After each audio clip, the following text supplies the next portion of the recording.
In this video, we're going to be looking at the difference between the high bar position and the low bar position during the back squat. So during the high bar position, the barbell sits across the upper traps. So this musculature here, it does not sit on the bony prominence on the back of the neck. During the low bar position, the barbell sits 2 to 3 inches lower across the spine of the scapula. So let's take a quick look at each position, starting with the high bar position. Barbell sits on the upper traps. Low bar position, 2 to 3 inches lower across the spine of the scapula. The different barbell placements will change the squat mechanics.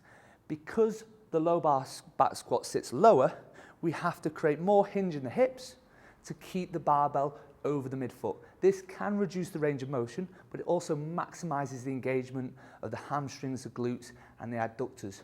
So let's take a quick look at the mechanics of a high bar back squat where the weight or the barbell is sat across the upper traps.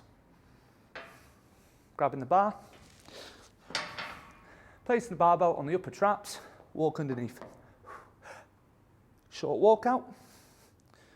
Because the barbell is nice and high on the upper traps, it sits quite comfortably. It's often a more intuitive or more comfortable squat to start with.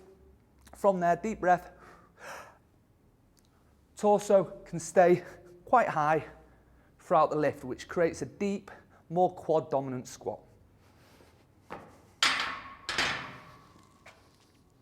Now let's take a look at the low bar squat.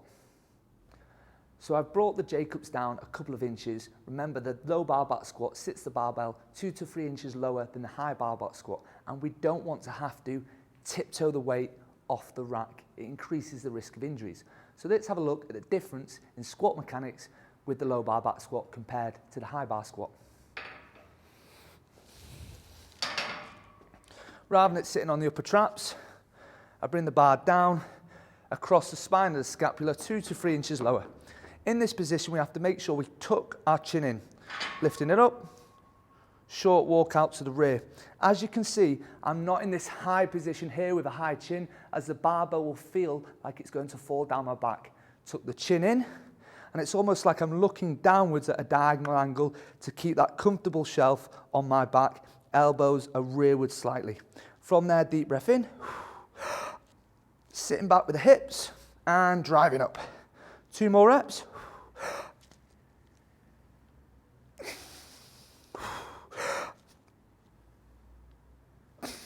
And walk it back in.